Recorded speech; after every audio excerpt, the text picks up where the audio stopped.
Всем привет! Меня зовут Влад Попович, и пока все находят свои удобные места, мы начинаем наш видеоотчет с мероприятия, которое называется Альфа Бизнес Семинар. Оно становится все более популярным в Минске, и обычно люди приходят сюда уже с какими-то своими готовыми идеями создания своего дела. И об этом мы сегодня поговорим в нашем опросе. Открыть какой-нибудь интернет-магазин, конкретно заниматься продажами какого-либо товара. Если честно, о товаре тоже не задумывался. Я пыталась как-то рисовать, продавать картины, делать выставки.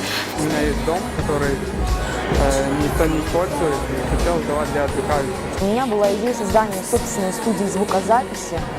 Хотела бы очень сильно помогать раньше молодым музыкантам, молодым авторам-исполнителям.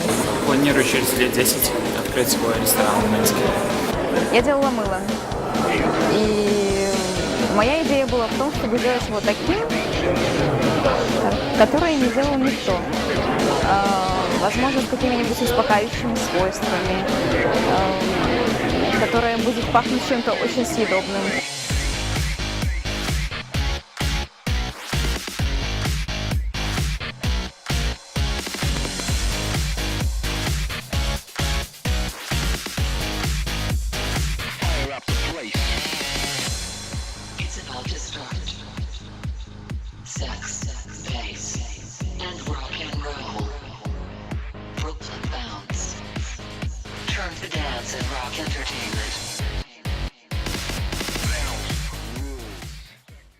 Мы продолжаем вас знакомить с теми людьми, которые создают атмосферу альфа-бизнес-семинара. Вот так получалось забавно, что вот в прошлый раз я когда делал репортаж о человеке, который также является ведущим нашего мероприятия, у него было тоже день рождения в этот день, но правда в тот день, когда я выбрасывал видео в интернет. Вот, но на этот раз у нас день рождения нашего ведущего Леонида Фуника, ну вот именно в тот день, когда у нас проходит альфа-бизнес-семинар. Леня, я тебя поздравляю с этим праздником. Вот. И у меня первый вопрос тебе: почему ты в свой день рождения, почему ты в свой день рождения вот с нами сегодня здесь работаешь, помогаешь?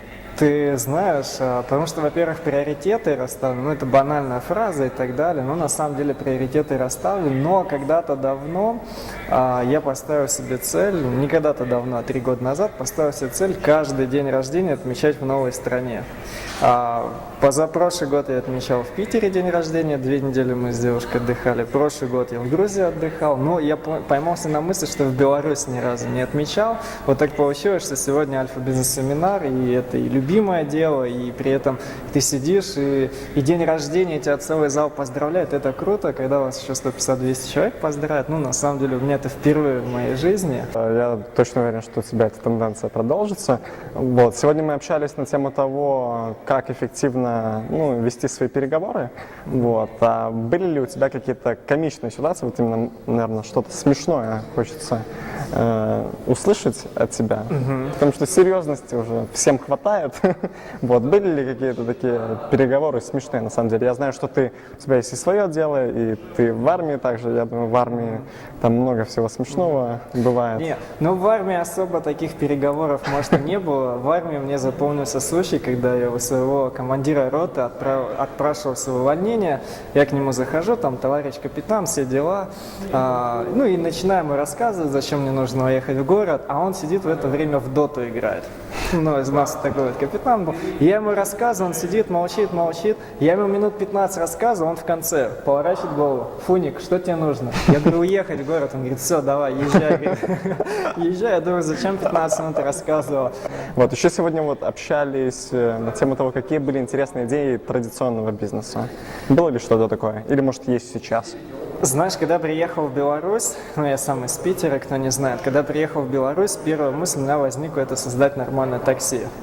Я его не создал, но вы видите, последние годы такси увеличили. Это традиционный бизнес, есть деньги, есть идея, но вот я кому-то, может, подсказываю, берите, делайте.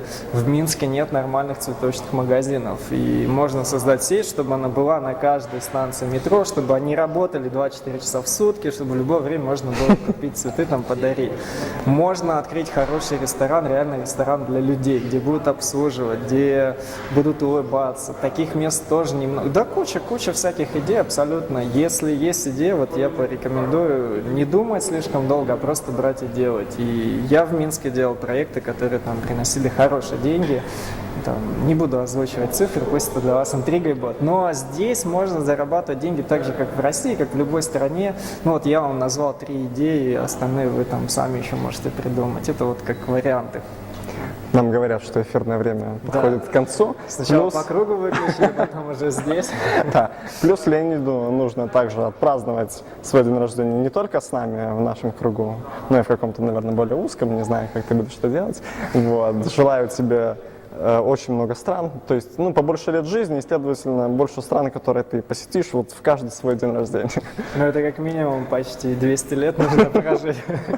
Спасибо большое, было приятно пообщаться. Все, всем пока-пока, до новых встреч.